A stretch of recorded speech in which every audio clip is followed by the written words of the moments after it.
Hello everyone, welcome to Punjab success Mantra. आज के mains current affairs में हम डिस्कस करेंगे नॉन कार्बन डाइऑक्साइड पोल्यूटेंट्स। अब ये जो क्वेश्चन है, ये जो टॉपिक है, ये काफ़ी इंपॉर्टेंट हो जाता है आपके पेपर पॉइंट ऑफ व्यू से। क्यों? क्योंकि यहाँ पर हम कुछ डेटा देखेंगे जहाँ पर हम कार्बन डाइऑक्साइड एमिशंस की बात करेंगे और जो भी नॉन कार्बन डाइऑक्साइड पोल्यूटेंट्स है उसके बारे में भी बात करेंगे। Let's start the topic. देखिए, सबसे पहले जाने से पहले आप हमारा वीकली शेड्यूल देख सकते हैं जो कि फ्रीली अवेलेबल है। फॉर एग्जाम्पल, आपसे 10:15 करंट अफेयर्स को डिस्कस किया जाता है। ऐसे ही 12 बजे आपसे daily current affairs issue discuss किए जाते हैं जो कि पीसीएस के लिए इंपॉर्टेंट है। ऐसे ही डेली 10 एमसीक्यू रिविजन चल रही है for the PCS. Next is one liner GK, Punjab GK, जो कि 3 PM आपसे डिस्कस किया जाएगा। उसके बाद यूट्यूब शॉर्ट्स है। Next is daily 10 MCQs for Punjab PPSC और P triple S B exams के लिए जो भी इंपॉर्टेंट क्वेश्चंस हैं वो आपसे डिस्कस किए जाएंगे। एंड लास्ट वन 9 PM आपसे प्रमोशनल वीडियो या फिर स्ट्रैटेजी वीडियो डिस्कस की जाएगी। So let's start the topic. सबसे पहले आपको पता होना चाहिए कि ये न्यूज में क्यों था। So according to a new study, the world needs to target both on the non-carbon dioxide pollutants as well as carbon dioxide pollutants। अब देखिए, आप देखेंगे बहुत सी कन्वेंशंस ऐसी एग्जिस्ट करती हैं जहां पर हम कार्बन डाइऑक्साइड एमिशंस को कम करने की कोशिश कर रहे हैं। अब कुछ ऐसी कन्वेंशंस भी हैं जहां पर हम टारगेट एरिया हमारा क्या है, दैट इज कार्बन डाइऑक्साइड जो एमिट नहीं होती लेकिन उनमें ग्लोबल वार्मिंग पोटेंशियल है। अब देखिए, ग्रीन हाउस गैसेस बहुत सी एग्जिस्ट करती हैं जिसकी वजह से क्लाइमेट चेंज होता है, तो उसमें से कार्बन डाइऑक्साइड सिर्फ एक गैस है। ऐसी और भी गैसेस एग्जिस्ट करती हैं जो कि जिनमें ग्लोबल वार्मिंग पोटेंशियल एग्जिस्ट करता है। सो इसीलिए उसको कम करने के लिए, उनकी एमिशंस को कम करने के लिए ये कहा जा रहा है कि आपको कार्बन डाइऑक्साइड एमिशंस को तो रिड्यूस करना ही करना है। बाय एंड बाय आपको किसको रिड्यूस करना है? जो नॉन कार्बन डाइऑक्साइड पोल्यूटेंट्स हैं उनको भी कम करना है। अब ऐसा देखा गया है कि जो ग्लोबल टेम्परेचर्स हैं, हमने क्या कोशिश करी है पेरिस क्लाइमेट एग्रीमेंट में, कि जो हम अपनी धरती का टेम्परेचर है उसको हम 1.5 डिग्री सेल्सियस से घटाना चाहते हैं, कम करना चाहते हैं। लेकिन अगर हम ये नॉन कार्बन डाइऑक्साइड पोल्यूटेंट्स पे टारगेट नहीं रखेंगे तो जो ग्लोबल टेम्परेचर है it will exceed 1.5 degrees Celsius over the pre-industrial levels by 2035। 2035 तक 1.5 डिग्री सेल्सियस बढ़ जाएगा और अगर हम 2050 तक की बात करते हैं तो 2 डिग्री सेल्सियस में इंक्रीज आ जाएगा। सो यहाँ पर हम सिर्फ कार्बन डाइऑक्साइड एमिशंस को घटाने की बात नहीं कर रहे, हम साथ ही साथ चाहते हैं जो भी नॉन कार्बन डाइऑक्साइड पोल्यूटेंट्स हैं उन पे भी इफेक्टिवली हम कुछ ना कुछ मैनेजमेंट टेक्निक्स अपना सके। Right, so that's why it was in news. अब क्वेश्चन उठता है कि नॉन कार्बन डाइऑक्साइड पोल्यूटेंट्स क्या होते हैं। जिन भी गैसेस में आपको ग्लोबल वार्मिंग पोटेंशियल देखने को मिलता है, that becomes a part of the non carbon dioxide pollutants. अब for example, methane, black carbon, HFCs, hydrofluorocarbon जिसको आप बोलते हैं। ऐसे ही जो ट्रोपोस्फेयर में आपको ओजोन दिखाई देती है which is a secondary pollutant. अब ये सेकेंडरी पोल्यूटेंट का मतलब क्या होता है? ये प्राइमरीली एग्जिस्ट नहीं करता, बट जब आप इसका रिएक्शन किसी और गैस के साथ होता है तब आपकी ट्रोपोस्फेरिक ओजोन मिलती है एंड दैट इज डेंजरस। ये जो है इसमें ग्लोबल वार्मिंग पोटेंशियल होता है। राइट, सो ये जितने भी नाइट्रस ऑक्साइड एग्जाम्पल, ये सारे जितने भी हैं, these are known as non carbon dioxide pollutants. Right, so अगर हम ग्लोबल ग्रीन हाउस गैसेस की बात करते हैं जिसको कहा जाता है वार्मिंग पोटेंशियल, सो आप देख सकते हैं जो फ्लोरिनेटेड गैसेस हैं उनका वार्मिंग पोटेंशियल कितना ज्यादा है। ऐसे ही हम बेस मान के चलते हैं किसको? कार्बन डाइऑक्साइड को, जिसका ग्लोबल वार्मिंग पोटेंशियल हम 1 लेते हैं ओवर 100 ईयर्स। ऐसे ही अगर हम मीथेन की बात करते हैं तो कितना हीट ट्रैप करती है, that is 25% more than that of carbon dioxide.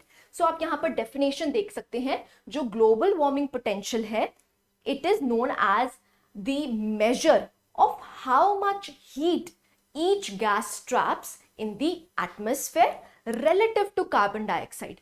अब रिलेटिव का मतलब क्या है, हम कंपैरिजन किससे करते हैं, कार्बन डाइऑक्साइड से करते हैं, इसीलिए हम global warming potential carbon dioxide का क्या लेके चलते हैं, दैट इज 1।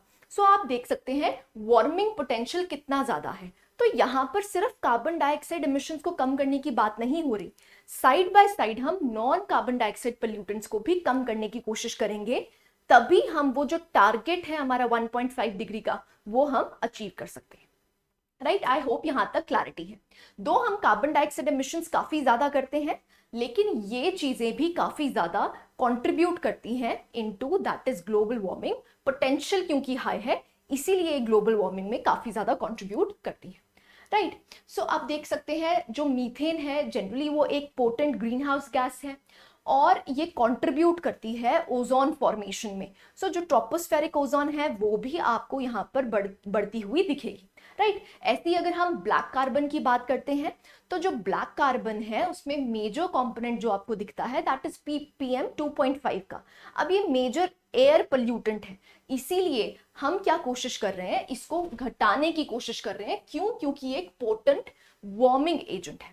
राइट, ऐसी अगर हम बात करते हैं हाइड्रोफ्लोरोकार्बन्स की, HFCs जिसको बोलते हैं, जनरली आप इनको एयर कंडीशनर्स में यूज करते हैं, बिल्डिंग इंसुलेशंस में यूज किया जाता है, फायर एक्सटिंग्विशर्स में यूज किया जाता है। अब जो HFCs हैं मतलब फ्लोरिनेटेड गैसेस हैं, उनका ग्लोबल वार्मिंग पोटेंशियल काफी हाई होता है, इसीलिए यहां पर कहा गया है कि इस पे भी टारगेट करना चाहिए। राइट, नेक्स्ट आता है ट्रोपोस्फेरिक ओजोन। अब मैंने आपको बताया जो ट्रोपोस्फेरिक ओजोन है वो एक सेकेंडरी पोल्यूटेंट है।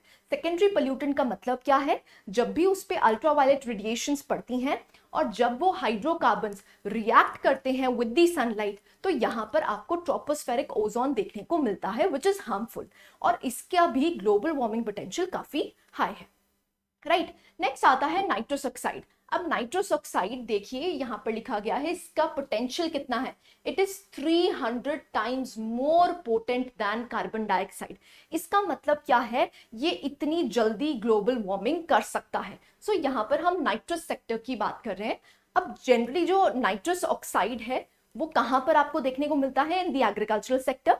क्यों? क्योंकि ये जनरली फर्टिलाइजर्स वगैरह में बनाने में यूज होता है। सो ये सारे क्या हैं, these are known as non carbon dioxide pollutants. Right, अब इसके सोर्सेज क्या है, मैंने आपको बताया जो मीथेन है जनरली आपको ये एग्रीकल्चरल फील्ड्स में देखने को मिलेंगी, फॉसिल फ्यूल्स जब बर्न होते हैं उनमें देखने को मिलेगी, ऐसे ही मैन्योर मैनेजमेंट जब की जाती है तब देखने को मिलता है। तो सोर्सेज काफी हैं।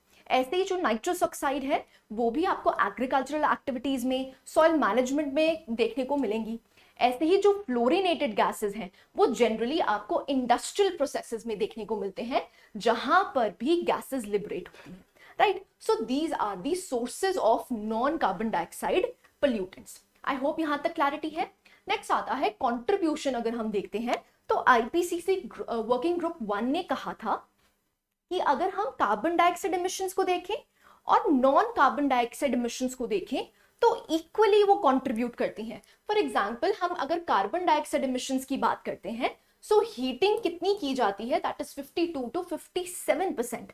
ऑन द अदर हैंड अगर हम non carbon dioxide green house gases की बात करते हैं तो वो भी कितना कंट्रीब्यूट करती है, दैट इज अप्रोक्सीमेटली 43 to 48%। सो आप कह सकते हैं दोनों की एमिशंस जो हैं और उनकी वजह से जो ग्लोबल वार्मिंग हो रही है उनका परसेंटेज सेम है।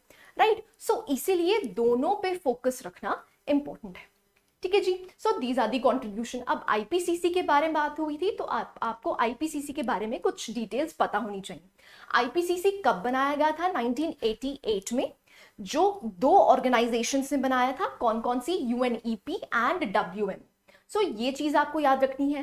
दूसरा क्या याद रखना है कि जो आईपीसीसी के मेंबर्स हैं, अगर हम 2021 का डेटा देखते हैं तो 195 मेंबर्स एग्जिस्ट करते हैं, और ये अपनी रिसर्च खुद नहीं करता है, ये सिर्फ एनालिसिस करता है।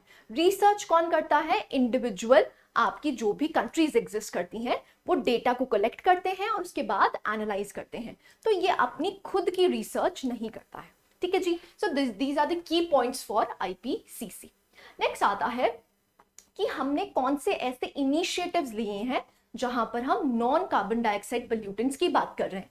सो सबसे पहले है जो अभी रिसेंटली COP26 हुआ था, ग्लासगो क्लाइमेट पैक्ट, वहां पर हमने कोशिश करी है, वहां पर हमने एक एक्शन प्लान बनाने की कोशिश करी है जहां पर हम नॉन कार्बन डाइऑक्साइड पोल्यूटेंट्स की बात कर रहे हैं, राइट। सो यहाँ पर ग्लोबल मीथेन प्लेज ली गई थी इन COP26, लेकिन इंडिया ने अभी तक इसको साइन नहीं किया है।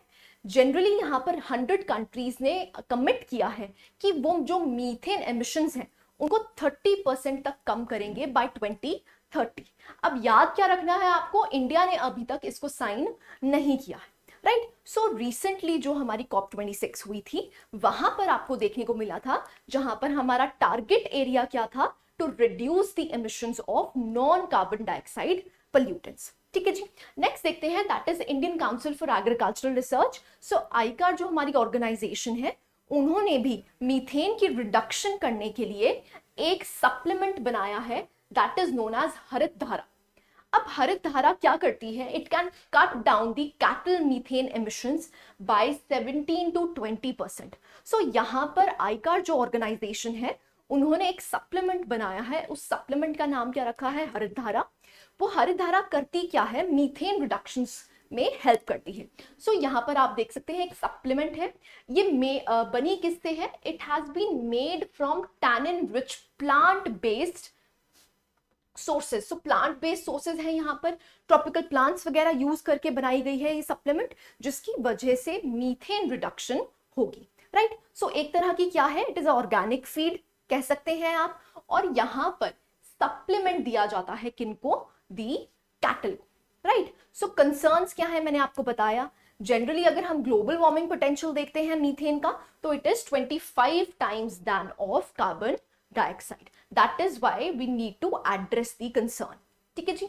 सो now what is the way forward. अब देखिए वे फॉरवर्ड सिंपल है कि जो भी हमारे सोर्सेज हैं मीथेन एमिशंस के या फिर नॉन कार्बन डाइऑक्साइड पोल्यूटेंट्स के सोर्सेज हैं, उसको हम कर पाए।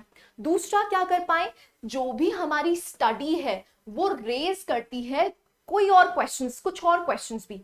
फॉर एग्जाम्पल यहाँ पर हम बात कर रहे हैं कि जो नॉर्थ एंड साउथ डिवाइड है, अब नॉर्थ एंड साउथ डिवाइड का मतलब क्या है, जो नॉर्थ है वो डेवलप्ड नेशंस हैं। अब डेवलप्ड नेशंस की कंट्रीब्यूशन भी ज्यादा होनी चाहिए, क्यों, क्योंकि वो एमिट भी ज्यादा करते हैं।